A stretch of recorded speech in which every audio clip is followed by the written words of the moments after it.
The Giants didn't do themselves any favors last night. The Eagles also put together for the first time in a couple of weeks a fairly complete game. How were the Eagles able to dominate New York last night, C? Especially listening to Carson Wentz. He let us know they struggled as far as scoring points early. They hadn't been putting many points on the board in the first quarter. So now looking at that, how does the defense create turnovers?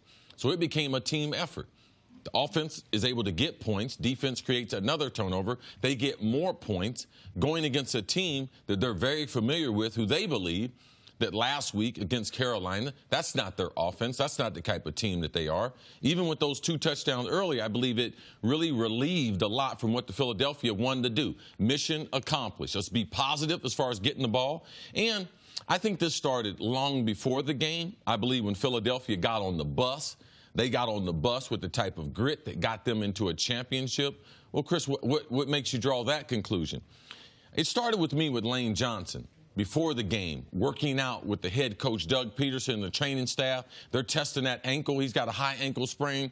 For a wide receiver and for an offensive lineman, especially a tackle, because he's setting and that ankle is hinging back, that's one of the worst injuries you can have for that position. So seeing him, and they kind of embraced after the workout. Now, he didn't look great. He was limping through it.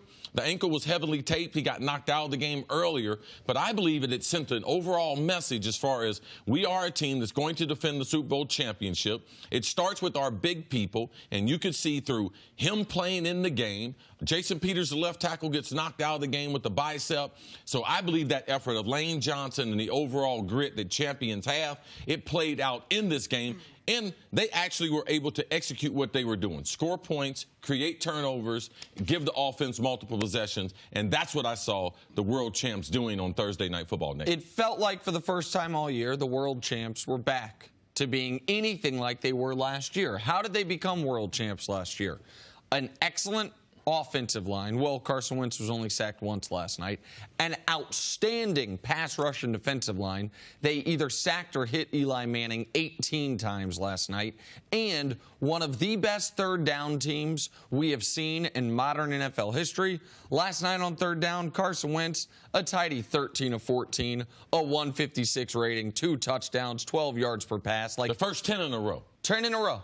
Absolutely right. And which was a nice juxtaposition to the Giants' just total debacle for a couple weeks on third down, which we'll get to later. But they looked like the way they played when they won the Super Bowl, when they got to the Super Bowl. You said before the show, see, how about getting back to the RPOs? Oh, yeah. How about if it worked for Nick Foles, maybe it's going to work for our 6'5" stud franchise quarterback? Yes, absolutely. That's exactly what they got back to. Alshon Jeffries making contested plays, running the different variations of the RPOs, sometimes motioning him in where he can run a stick route, other times leaving him out wide where he ran a slant route. But those were the things that we saw, especially in the NFC Championship with Nick Foles and this offense.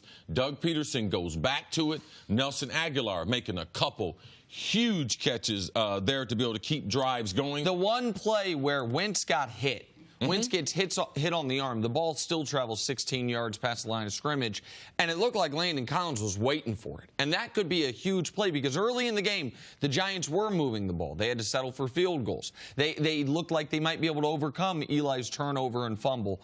And that could have been a swing play of the game. I thought it was going to be. Joe Buck called it like he was anticipating a pick. And what did Nelson Aguilar do? He converted. He cuts in front of the safety, prevent the turnover, keeps the offense going. And also, guys like Jordan Matthews coming in, getting 2 critical third down conversions. We saw the quarterback being supported by very good play calling and other guys making plays. We knew they were struggling with running back with their injuries, but they still got these guys the football so the offensive line could roll off on that Giants D. Before the game, we talked about whether the weather would slow down the pace or slow down their offense or just sort of, shorten it a little bit. It didn't look like the Eagles were affected by that at all. That's the reason why you have someone like Carson Wentz. You got a guy 6'5", 230 pounds. He can throw the ball through the wind. Like the rain, it was going to be a part of the ball game, but That's why you have a big stud quarterback. That's why in Philadelphia, man, as the season progresses, you're not worried about the weather in October, November, and December on the East Coast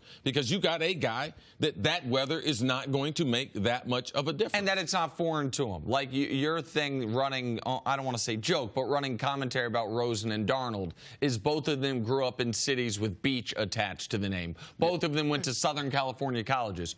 Where did Carson Wentz go to college? North Dakota State. I'm not quite certain what city that's in, but if it's in North Dakota, the weather ain't great. Yeah, they do have a nice dome up there they do play in. And so, but do they practice in the dome as well? Well, I'm just sure, but you're living in it. Okay, fair enough. Yeah, you're living in it. It's awful weather. They have a dome stadium, North Dakota State. Good for them, man. I had no idea. Learn something new every day. But you don't think the weather in general adversely affects him the way it would potentially other quarterbacks. It's one of the reasons why he's a good fit there. And even if I'm skeptical of a guy like Josh Allen playing at Wyoming, where they better not have a dome at Wyoming. No. Where at Wyoming going up to Buffalo. And so, like, that didn't play a huge factor in the game. To me, what played a huge factor in the game was the Eagles looked like themselves. This was, to me, similar. Themselves of last season. Yes. Clearly not the themselves of this season. You know what? They played up to their ability. Now, you could talk about last year whether they played up to their ability, and the Giants, it's not that the Giants aren't that talented. That's what it really amounts to me. So I was getting ready to say, well, the Giants played up to their lack of ability, and I'm sure we're going to break that down later. But was it enough to turn the season around? Did the Eagles play well enough that you could say, okay, this is where they made the turn? Well, that will be determined in the next 2 weeks because they have two really good teams, Carolina and Jacksonville, coming up. But what I'll tell you it reminded me of was that Pats-Dolphins game a couple weeks ago, where we said, okay, now, if the Pats lose this game, it's time to actually worry. And what did the Pats do? They put together their most dominant, complete game of the year up to this point. We said yesterday that while the Giants' season was on the line, for me, taking the Eagles seriously as a championship contender was on the line. And they played a dominant game for a full 60 minutes. Yeah, these are teams that have been playing each other over 80 years. Jenna, you talked yesterday about the last several meetings, how tight the matchups were. So we thought it was going to be a back and forth, a field goal at the end. That's a typical Giants-Eagles game. But, man, the Eagles handed it to the Giants. So now, is it enough? Because we were posing the question yesterday, this could go either way. I thought the Giants would I thought the Eagles would be able to handle the Giants. So, yes, after a blowout win, the divisional, on a Thursday night, yes, the Eagles are back on track. By kickoff, this was a 1.5-point spread in Vegas. The Eagles were as small of favorites as you possibly can be, and they absolutely, every phase of the game, offense, defense, special teams, dominated the New York Giants. They looked like the class of the NFC East, which I think is the heart of your question. Like, can they now power past Dallas and Washington?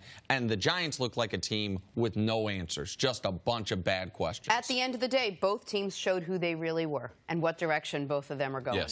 Thanks for watching. Subscribe here to get the latest from the show. Also, be sure to check out more of the best clips from First Things First, or go watch a few segments from our other shows on FS1.